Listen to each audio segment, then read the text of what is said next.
which I left somewhere in that tree back there.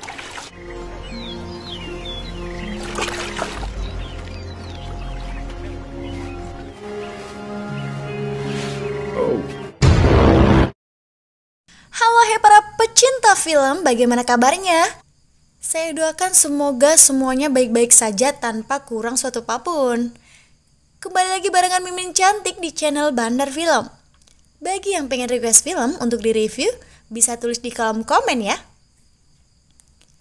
Kali ini kita akan membahas film yang bertema mistis tapi bukan horor ya, yaitu film tentang penyihir.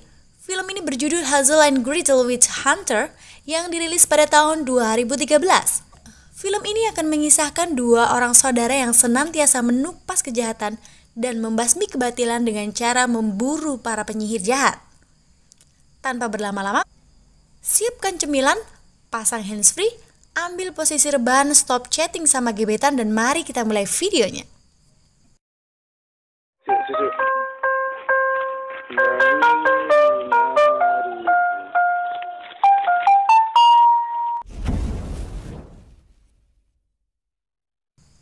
Kisah akan dimulai di sebuah keluarga kecil yang terdiri dari ayah, ibu, dan dua anak mereka, laki-laki dan perempuan.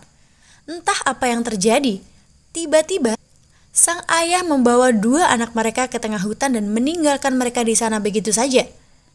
Kita masih belum tahu alasan apa yang membuat sang ayah tega meninggalkan dua anaknya di tengah hutan di malam hari yang gelap gulita.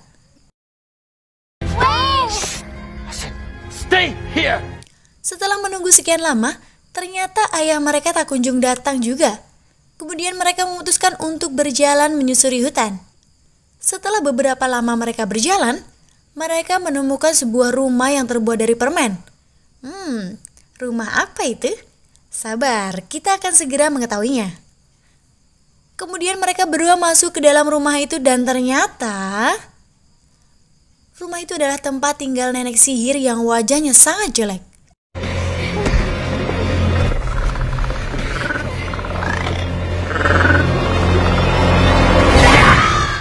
Mereka berdua ditangkap oleh penyihir itu. Si anak laki-laki dipaksa makan permen, entah apa khasiat dari permen itu. Si anak perempuan yang diborgol akhirnya bisa melepaskan diri. Kemudian si penyihir menyerangnya dengan mantra sihir. Tapi hal itu tidak berpengaruh kepadanya. Apa? Penyihir itu kaget. Bagaimana bisa anak kecil tidak mempan dengan sihirnya? Sabar dulu guys. Nanti akan kita jelaskan ya. Next. Kemudian si anak perempuan menyerang penyihir itu dengan menusukkan pisau ke perut penyihir itu berkali-kali. Kemudian dia membebaskan saudara laki-lakinya. Setelah itu, mereka menyerang penyihir itu bersamaan dan memasukkannya ke tempat perapian dan membakar penyihir itu sampai tewas saat itu juga. Perlu diketahui pada film ini, penyihir memiliki kelemahan utama berupa api. Jadi, kalau ada penyihir yang tertangkap, maka mereka akan dibakar sampai mati. Tapi, ada cara lain untuk membunuh penyihir, yaitu dengan serangan fisik seperti ditusuk, ditembak, dipenggal, digantung, ataupun serangan fisik lainnya. Yang penting gak dicaci maki aja ya. Oke, next. Tahun demi tahun pun berlalu. Setelah kejadian itu, mereka berdua menghabiskan hari-hari mereka dengan berburu penyihir. Nama mereka semakin dikenal oleh orang-orang dan mereka menjadi pemburu terhebat di masa itu. Scene beralih di masa sekarang. Pada sebuah kota, ada seorang pria sedang menghakimi seorang wanita. Pria ini kita panggil aja Sheriff. Wanita ini dituduh sebagai seorang penyihir dan akan dibakar saat itu juga di depan para warga yang ada di sana. Tapi, hal itu segera dicegah oleh Pak Wali Kota. Karena tidak ada bukti bahwa wanita ini adalah penyihir. Tapi Sheriff tidak setuju dengan Pak Wali Kota dan tetap akan membakar wanita itu. Namun tiba-tiba, dari arah belakang, Sheriff itu ditodong senapan oleh seorang wanita cantik. Kemudian datang seorang pria yang menyelamatkan wanita itu. Ya, kalian pasti sudah bisa menebaknya. Mereka adalah anak laki-laki dan perempuan yang ditinggal di hutan beberapa tahun yang lalu. Yang laki-laki bernama Hazel dan perempuan bernama Gretel. Nah, Bagi kalian kemarin yang nulis di kolom komen yang penasaran sama Mimin, ya kayak wanita ini nih Mimin, 11-12 lah, cantik seksi seperti ini. Gimana? Masih belum subscribe juga? Kalau Mimin orangnya cantik kayak gini? Makanya subscribe dong biar teringat Mimin terus. Lanjut. Kemudian Hazel memeriksa wanita itu. Dia bernama Mina. Dan ternyata tidak ada tanda-tanda bahwa wanita itu adalah penyihir. Hazel menjelaskan bahwa jika ada orang yang pakai ilmu sihir, maka akan terjadi pembusukan di gigi, kulit, dan mata mereka. Oh, pantes. Penyihir yang waktu itu bentuknya jelek banget. Kemudian para warga dibubarkan dan masalah hari itu pun selesai. Pak Wali Kota menyewa Hazel dan Gretel karena di kota itu sedang tidak aman. Dan mereka ditugaskan untuk berburu para penyihir yang sering menculik anak-anak di kota itu. Kalian inget gak sama nasihat orang-orang zaman dulu, anak-anak kalau udah malam gak boleh main di luar? Ya ini nih penyebabnya, nanti kalian akan ditangkap sama penyihir dan dijadikan tumbal. Next, mereka mulai mencari petunjuk tentang anak-anak yang hilang. Mereka menemukan sebuah pondok kecil di tengah hutan, di mana tidak ada penduduk yang berani mendekati tempat tersebut.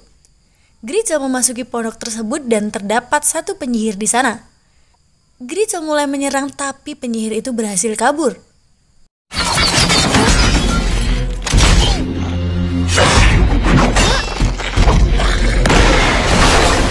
Di luar, Hazel berhasil menembak penyihir itu tapi lagi-lagi penyihir itu berhasil kabur.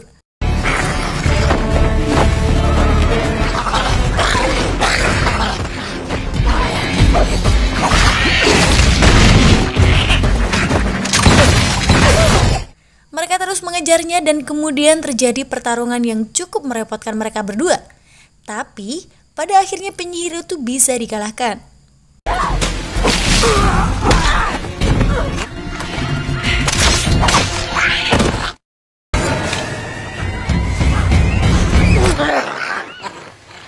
Face like that. She looks angry. Yeah. You shut up. Kemudian mereka melapor kepada wali kota bahwa tidak ada petunjuk tentang anak yang hilang oleh penyihir tadi. Dan mereka akan mencari petunjuk lain. Pada scene ini, kita diperlihatkan bahwa Hazel selalu menyuntikkan obat pada dirinya sesuai waktu yang ditentukan oleh alarm jam tangannya. Hal ini disebabkan karena waktu kecil Hazel dipaksa makan permen oleh penyihir yang pertama. Masih ingat kan? Dan hal itu masih berefek hingga sekarang. Dan jika dia tidak menyuntikkan obat, maka dia akan mati. Di tempat lain, sheriff yang tidak setuju dengan keputusan Pak Wali Kota, dia bergerak sendiri dengan menyewa 4 orang pemburu penyihir. Mereka berempat tidak terlihat kuat, bahkan terlihat sangat amatir. Kenapa sih si sheriff nggak nurut aja sama Pak Wali Kota? Heran deh. Udah tahu pemburu penyihir yang paling kuat adalah Hazel dan Gretel, tapi malah menyewa orang lain. Kemudian mereka berempat menuju hutan tempat penyihir yang mereka cari berada. Ketika sedang beristirahat, tiba-tiba mereka didatangi wanita cantik. Dan ternyata wanita itu adalah penyihir yang mereka incar. Awalnya sih wanita itu terlihat cantik, tapi kemudian dia jadi jelek kayak penyihir-penyihir sebelumnya. Penyihir ini bernama Mauril. Kemudian mereka berempat diserang oleh Mauril dan dibunuh saat itu juga. Dia menyisakan 1 orang agar bisa menyampaikan pesan kepada penduduk lain.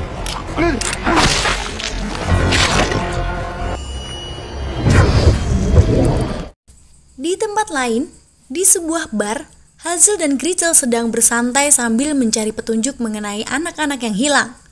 Kemudian mereka didatangi oleh pria yang masih remaja. Pria ini bernama Benjamin. Biar lebih gampang kita panggil saja Ben. Ben adalah orang yang sangat ngefans dengan mereka dan dia sangat ingin berpetualang bersama mereka. Mereka sedang mengobrol dan tiba-tiba datanglah seorang pemburu yang disisakan oleh Mauril tadi. Dia memberi pesan bahwa para pemburu telah dibunuh oleh penyihir yang ada di hutan tadi. Dan kemudian tubuhnya meledak saat itu juga.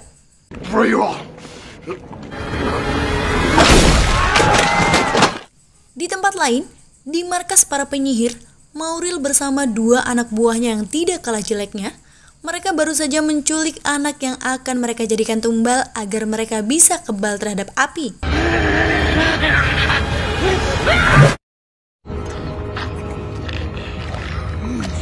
Awalnya hal itu berhasil, dia bisa tahan terhadap api, tapi hal itu tidak berlangsung lama.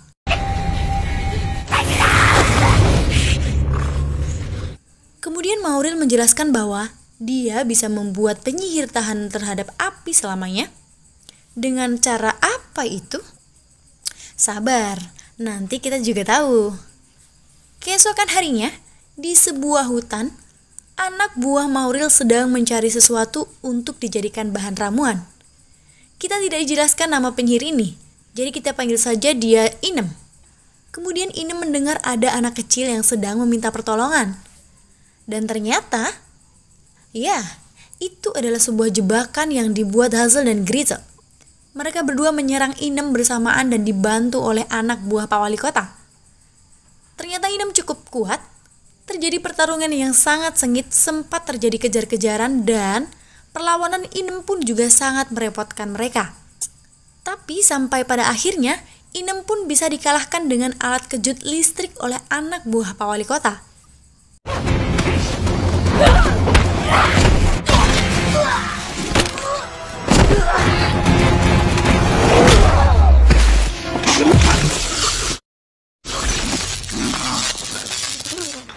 Kemudian Inem dibawa ke kantor sheriff untuk diinterogasi. Inem ditanyai tentang di mana anak-anak yang mereka culik. Tapi Inem menjawab dengan jawaban lain. Mereka berencana akan menculik 12 anak yang akan dijadikan tumbal pada saat bulan purnama berdarah. 12 anak itu harus berasal dari bulan lahir yang berbeda-beda. Tapi saat ini mereka sudah menculik 11 anak dan kurang satu lagi, yaitu anak perempuan yang lahir pada bulan April ya. Hal itu dilakukan agar mereka bisa tahan terhadap api selamanya. Hazel segera mencari anak itu agar tidak diculik. Tapi hal itu sudah terlambat. Anak buah Mauril yang lain, kita sebut saja Inem 2 dan yang tadi kita sebut aja Inem 1 ya, sudah mendatangi anak tersebut dan menculiknya. Anak itu dimasukkan ke keranjang dan dibawa pergi oleh pria yang berbadan besar. Hazel yang akan menolong anak itu dihadang oleh Inem 2. Hazel dibuat kewalahan oleh Inem 2. Terjadi pertarungan yang sangat sengit di antara mereka.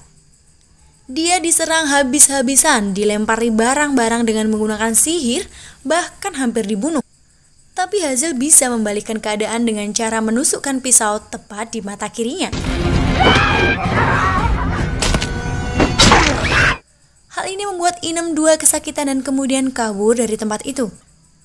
Tapi Hazel tidak membiarkannya begitu saja. Dia berpegangan pada tongkat yang dipakainya untuk terbang. Tapi Inem 2 segera menyerang Hazel hingga dia jatuh ke sebuah hutan.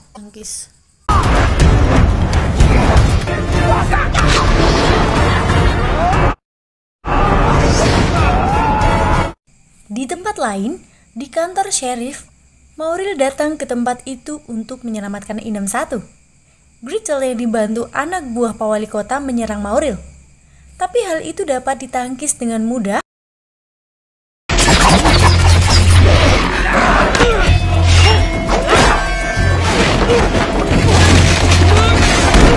Mauril bisa mengalahkan Gretel dengan mudah dan bahkan dia bisa membunuh Gretel saat itu juga. Tapi hal itu tidak dia lakukan karena dia membutuhkan sesuatu dari Gretel. Apakah itu? Sabar dulu guys. Nanti kita akan tahu. Anak buah Pak Wali Kota mencoba membantu dengan cara menembak Mauril. Tapi hal itu tidak berguna. Kemudian Mauril menggerakkan senapan ke arah kepala orang itu dan menembaknya saat itu juga.